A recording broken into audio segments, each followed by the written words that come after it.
और इतना भोला है कन्हैया कि आप जितना जितना अपनी स्तुतियों का जाल क्लिष्ट करते जाएंगे उतना उतना ठाकुर दूर होता चला जाएगा।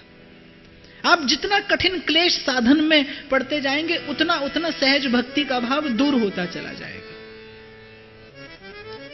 इतने सीधे तरीके से प्रभु रीझ जाते हैं। एक छोटी सी कथा स्मरण आ रही है, आपको सुनाता हूं कि दक्षिण देश में ही एक केवट जाति में एक व्यक्ति हुआ। अब नाम उसका पता नहीं क्या था, पर गांव के लोग उसे भोला कहते थे, क्योंकि वो वस्तुतः भोला ही था। उससे कोई भी बात पूछो तो वो एक उत्तर देता था, बोले गोपाल जी जाने, हम क्या जाने। कोई भी प्रश्न उससे करो, उसके पास एक ही उत्तर था, मेरे सारिया दुखां दा दारू एक पुड़ी राम नाम। हर प्रश्न का एक उत्तर, हजारों बातें, लाखों सवाल और जवाब एक, सिर्फ तू ही तू। कोई भी प्रश्न पूछो बोले गोपाल जी जाने, हम क्या जाने। 2 पुत्र, एक पुत्री। पुत्र बड़े हो गए, पुत्री विवाह के योग्य हुई।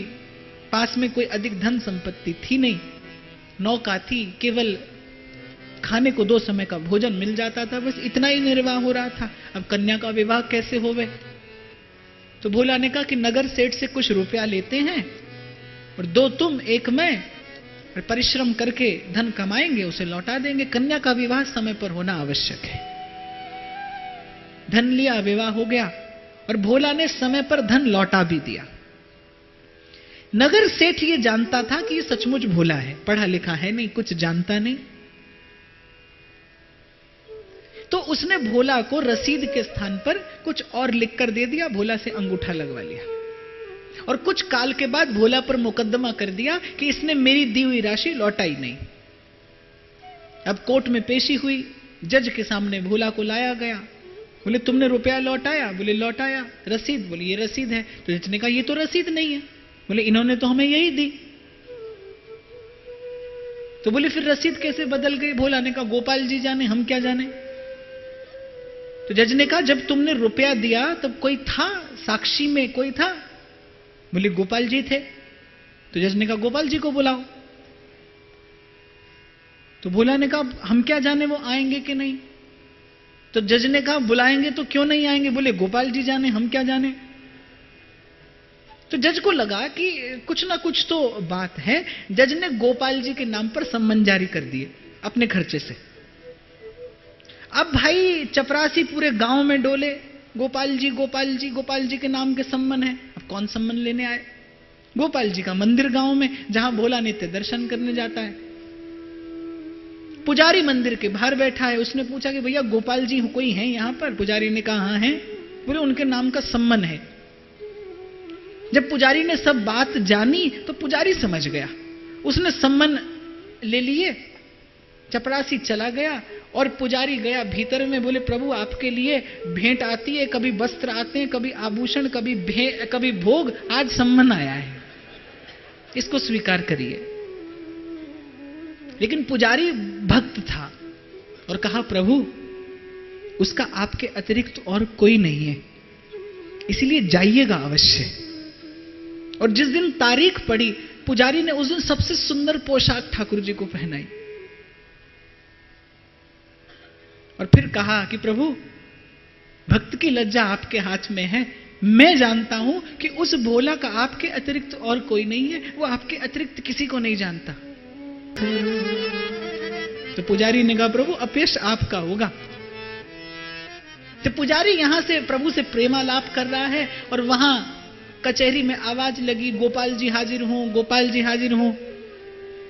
और एक वृद्ध व्यक्ति कमर झुकी और भोला अपने भाव में मगन। उससे कोई भी पूछे बोले गोपाल जी जाने, हम क्या जाने। अब आएंगे या नहीं वो जाने, हम क्या जाने। वो बेचारा एक कोने में हवलदार लिए खड़ा है भोला को। और उस वृद्ध व्यक्ति से जज ने पूछा क्या भोला ने पैसे दिए? बोले हाँ दिए। रसीद कहां है? बोले इन सेठ जी को यहीं रखा जाए और इन सेठ जी के बाहर वाले कक्ष की भीतर वाली अलमारी में 5वें नंबर की बही में रसीद रखी है। जज ने सिपाही को भेजा, रसीद मिल गई। जज ने सेठ जी को दंडित किया, भोला को बरी कर दिया।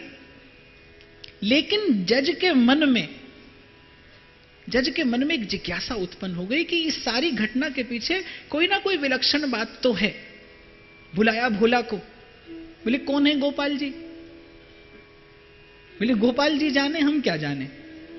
बोले कहां रहते हैं गोपाल जी? बोले जहां हम रहते हैं। और तुम कहां रहते हो? बोले जहां गोपाल जी रहते हैं। तो जज ने समझ लिया कि भाई या तो ये व्यक्ति पागल है और या ये व्यक्ति पहुंचा हुआ फकीर है। एक बात है। जज गया, चपरासी को भेजा कि जाओ पता लगाकर आओ किसने, क्या ये वही व्यक्ति था जिसने दस्तखत किए थे, जिसने सम्मन लिया था? बोले नहीं, ये व्यक्ति नहीं था। तो जाओ पूछकर आओ। जब चपरासी पूछने के लिए गया तो चपरासी को सब घटना पता चली। उसने जज से आकर बताया और फूट फूट कर रोते हैं जज। किसी ने पूछा, बोले क्यों रोते हो? अगर प्रभु ने आकर दर्शन भी दिया तो उसमें रोने की क्या बात है? भली बात ही तो है। तो जज ने कहा बात ये नहीं है, मुझसे अधिक पापी कौन होगा? सन्मुख प्रभु आए, मैं सम्मान भी न कर पाया।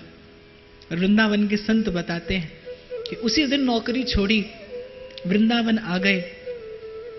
जज स्वामी के नाम से विख्यात हुए और जितना समय वृंदावन वास किया, अंतिम श्वास तक मंदिर के प्रांगण में लोट लगाते थे और मंदिर के प्रांगण की धूल अपने सिर माथे चढ़ाते थे। लेकिन कभी श्री ठाकुर जी का दर्शन नहीं किया, कभी श्री ठाकुर जी के सन्मुख नहीं हुए। और कोई पूछता था कि मंदिर आते और दर्शन नहीं करते, तो कहते थे प्रभु के सन्मुख आने योग्य नहीं हुआ। क्या मुख ले बिनती करूं, लाज आवत है मोहे, तुम्हें देख अवगुण करूं।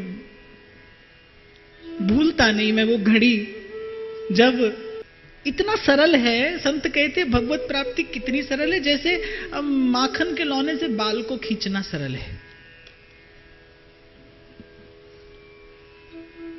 और कितनी कठिन है, जैसे सुई के छेद से हाथी का पार जाना कठिन है, इतनी कठिन है।